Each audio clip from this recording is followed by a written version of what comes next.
তো এখন আমি একটি ছেলের সাথে ঘুরি, কথা বলি, যাই করি না কেন, এটা সম্মানের জায়গাটা থাকা উচিত। প্রায় 7-8 মাস হয়ে গেছে তার সাথে আমি ফোনে কথা বলছি বা দেখা করছি।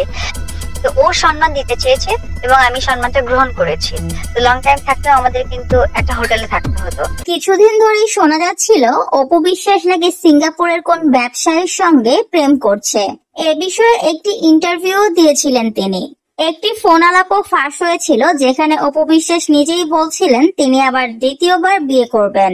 এবার এই দ্বিতীয় বিয়ে নিয়েই সরাসরি মুখ খুললেন অপু বিশ্বাস। অপু বিশ্বাস সাংবাদিকদের মুখোমুখি হয়েছিলেন, আর সাংবাদিকদের কাছেই এই প্রশ্নের সম্মুখীন হয়ে অপু বিশ্বাস বলেন, আমি যদি একটি ছেলের সাথে ঘোরাফেরা করি বা কোনো প্রকার রিলেশনে জড়াই, তাহলে অবশ্যই সেটা আমি সম্মানের সাথে করব। শাকিব খানের কাছ থেকে আমি যথেষ্ট পরিমাণে অসম্মান পেয়েছি। দ্বিতীয়বার যদি কিছু করি অবশ্যই সেখানে সম্মান থাকবে। আমি একজন অ্যাডাল্ট মানুষ এবং সিঙ্গেল মাদার। আপনারা সবাই জানেন শাকিব খানের সঙ্গে কিন্তু আমার বিবাহ বিচ্ছেদ হয়েছে এবং তার সঙ্গে আমার সেরকম কোনো সম্পর্ক নেই। শুধুমাত্র আব্রাহাম খান জয়ের জন্য আমাদের যতটুকু যোগাযোগ, দেখা সাক্ষাৎ বা কথাবার্তা হয়। শাকিব খান তো আমি থাকা অবস্থায় দ্বিতীয়বারের মতো বিয়ে করেছে, সংসার গুছিয়ে নিয়েছে। আমি অনেকগুলো বছর অপেক্ষা করেছিলাম শাকিব খানের জন্য। আমার একটা বিশ্বাস ছিল যে কোথাও না কোথাও গিয়ে শাকিব খান হয়তো বা আবারও আমার কাছে ফিরে আসবে, কিন্তু শাকিব খান বরাবরের মতো আমার সেই বিশ্বাসটা নষ্ট করে দিয়েছে।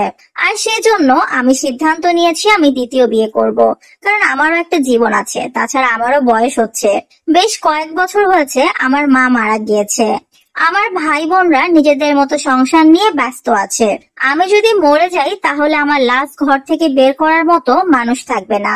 জয় যখন বড় হবে ও ওর মতো লাইফ লিড করবে। অপু বিশ্বাস আরো বলেন, আপনারা যে সিঙ্গাপুর ব্যবসায়ের কথা বলছেন, যদি এটা সত্য হয়েও থাকে, আমি কিন্তু সবাইকে জানিয়ে সম্মানের সাথেই দ্বিতীয়বারের মতো জীবন শুরু করব। কারোর সাথে লুকোচুরি করে কথা বলবো, হোটেলে গিয়ে থাকবো, এগুলো করার চাইতে বিয়ে করে সুন্দর করে জীবনটা গুছিয়ে নেওয়াই আমার কাছে এখন শ্রেয় মনে হয়। আমি একটু সময় নিচ্ছি, আমার ব্যবসাটা একটু গুছিয়ে নিয়ে আমি বিয়ে করব। আর হ্যাঁ, এতটুকু কথা বলতে পারি, আপনারা যেটা ভাবছেন হয়তো সত্যি হতে পারে, আবার নাও হতে পারে। তবে এতটুকু আমি আপনাদেরকে বলতে পারি, এক ভুল মানুষ বারবার করে না। আমি যে অসম্মানটা একবার পেয়েছি, আমি দ্বিতীয়বার যাই করি না কেন আমি অবশ্যই সম্মানের সাথে করব।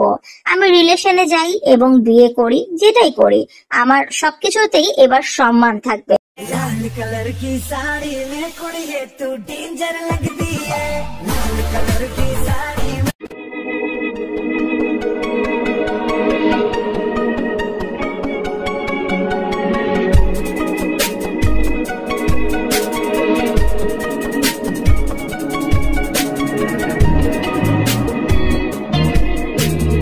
আপাতত তিনি এখন লন্ডন প্রবাসীদের সঙ্গে মিশে, তবে গোপন সূত্রের খবর সেখানেই নাকি হাজির হয়েছে তার বয়ফ্রেন্ড সিঙ্গাপুর প্রবাসীর সঙ্গে গোপনে বিয়ে করতে চান অপু বিশ্বাস। যে ভিডিও ছোট্ট একটা ক্লিপিংস সামনে এসে সোশ্যাল মিডিয়ায় তাকে বউ সাজতে দেখা যাচ্ছে এবং অনেকেই ধারণা করেছে যে তিনি চুপি চুপি এবার সেই সিঙ্গাপুর প্রবাসী ফিরদৌসের সঙ্গে বিয়ে করে নিচ্ছে। লন্ডনে গিয়ে হঠাৎই কেন বউ সাজলেন অপু বিশ্বাস? আজ কিছুদিন হয়েছে লন্ডনে আছে অভিনেত্রী অপু বিশ্বাস একটা অ্যাওয়ার্ড ফাংশনের জন্য।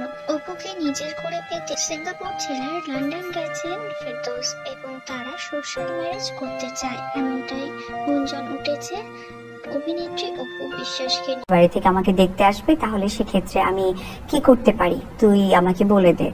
ঠিক আছে, যা দেখি কি করা যায়। তো বললাম, দেখ সবসময় কিন্তু মারপিট করে কিন্তু কখনোই বিয়ে ভাঙানো যায় না।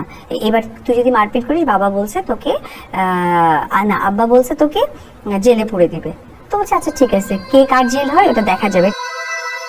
এক ইন্টারভিউতে অপু বিশ্বাস বলেন, কয়েকদিন ধরেই আমার পরিবার আমার বিয়ের জন্য ছেলে দেখছে, কিন্তু সাকিব এই খবরটা জানার পর থেকে বড় ধরনের ঝামেলা শুরু করে দেয়। কয়েকদিন আগেও সে আমার বাসায় লোকজন পাঠিয়ে ছেলেপক্ষের উপর হামলা করেছে। যথারীতি ছেলের বাড়ি থেকে লোক আসছে, রাস্তার মাঝখান থেকেই দেখি সে দৌড়ে পালাচ্ছে। তো আমি জানাল থেকে দেখি কি ব্যাপার, দৌড়ে পালাচ্ছে কিসের জন্য? তো আমি বললাম কি কারিশমা করলো, কোনো মারপিট নেই কিছু নেই, কিন্তু ছেলেরা পালাচ্ছে। তারপরে গিয়ে আমি বললাম যে কি কি ম্যাজিক করলি যে ম্যাজিকেই তোর চলে গেল? বলছে শুনবি? আমি বললাম হ্যাঁ শুনি। তো বলছি যে আমারে মারবি না তো? তুই আমার আমি আমি মারবো না।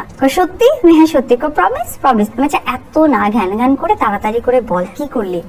বলে কি ছেলে যখন কাছাকাছি আসছে তখন বলছে যে হানিমুন কোথায় করবেন? কয় বিদেশে। কয় বিদেশে কোথায় করবেন? কয় হোটেলে। কয় হোটেলে যে করবেন আপনি কি জানেন মেয়ে বিছনায় প্রস্রাব করে? তখন বলে কি বলে? তখন তো ছেলের বাড়ির যত লোক আছে সবাই উল্টো দিকে পালিয়ে যায়। আমি যে তোর এত বড় কথা, মানে আমি বিছানায় প্রস্রাব করে